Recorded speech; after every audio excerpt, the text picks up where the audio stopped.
There have been a number of outstanding teams since the NRL began in 1998, but what sets the great teams apart from the rest? Winning the premiership, that's what. There have been 23 premiership teams in the NRL's 25 completed seasons, with the exception of the Melbourne Storm in 2007 and 2009, who had their titles stripped for exceeding the salary cap. Only 8 teams have won the minor premiership and the premiership in the same year out of the remaining 23 sides.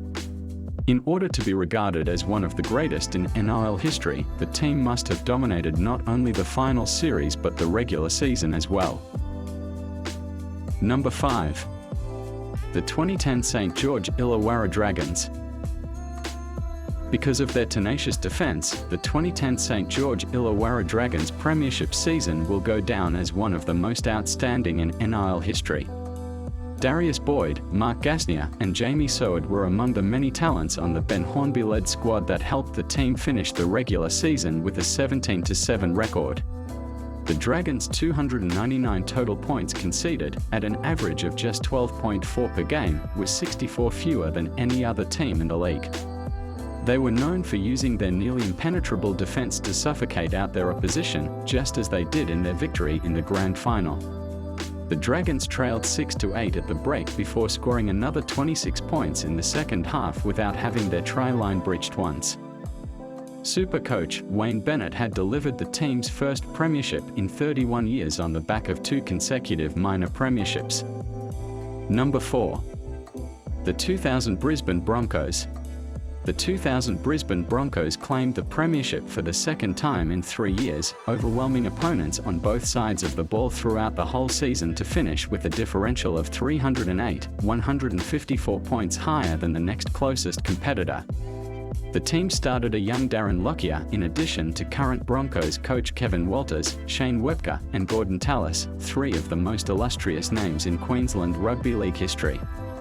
The star-studded squad scored close to 700 points during the regular season, easily winning the minor premiership by 6 points over the second-place Roosters, their eventual opponents in the grand final, who they would go on to defeat 14 points to 6.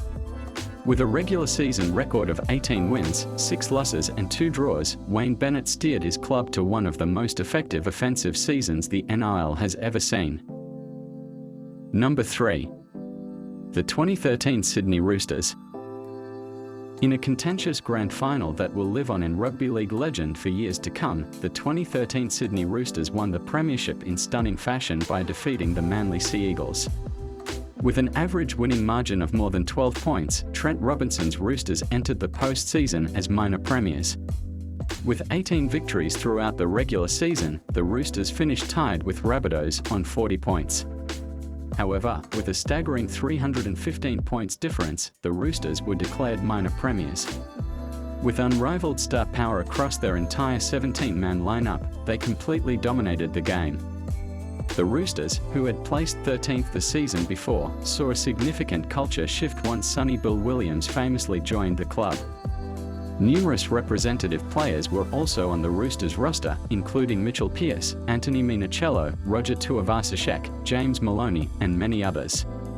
Being able to go from 13th to premiership winners in a year is a fantastic accomplishment in and of itself, but being able to do it effectively is something else entirely. Number 2. The 1998 Brisbane Broncos. The 1998 Broncos, champions of the first NRL season, are arguably the second greatest side in NRL history. In fact, the Broncos won back-to-back premierships in 1998 after capturing the Super League Championship the previous year. With Darren Lockyer, Kevin Walters, and Alan Langer directing the Broncos' explosive offence, which scored 688 points during the regular season, the team was led by one of the best spines in history. With only 12.9 points conceded per game in an age that was attack-oriented, the Broncos' tenacity on defence is what elevated this side to supremacy in the NRL. In one of the most lopsided grand final performances in rugby league history, the 1998 Broncos trampled the Canterbury Bulldogs by a margin of 26 points. As if that weren't enough, they routinely won by more than 15 points per game throughout the regular season. The 1998 Broncos played in a way that was ahead of its time. Today, this team could easily compete with the greatest NRL squads. Number 1. The 2017 Melbourne Storm. Without a doubt, the Melbourne Storm of 2017 are the best team in NRL history. The 2017 Storm team concluded the season with a 20-4 record, finishing 6 points ahead of second place despite only losing 4 games all year. If you include the finals, this record rises to 23-4. With the Storm's big three at the height of their abilities all season long, blasting apart opponent defenses, this team will never be forgotten. The Storm thrashed their opponents by 28 points in the grand final, defeating the Cowboys 32-4 and capping off the most dominant season in NRL history. The Storm fielded the most unstoppable team the NRL has ever seen, with 14 of the 17 players that played in the grand final had either played for their state or country. Melbourne also won big in the season-ending awards, taking home the following prizes: Captain of the Year Cameron Smith, Coach of the Year Craig Bellamy, Top Try Scorer Suliasi Vunivalu, Fullback of the Year Billy Slater, Hooker of the Year Cameron Smith. Now, I know what you're thinking. What about the 2022 Penrith Panthers? I did contemplate adding last year's minor premiership and premiership-winning Panthers to the list, but I feel like not enough time has passed to truly reflect and appreciate the season. It's clear that the Panthers were multiple steps ahead of the entire competition last year, finishing with a record of 20 wins and just 4 losses, including a monstrous positive 306 points differential. I'll leave it up to you guys to decide, were the 2022 Panthers one of the best clubs of all time?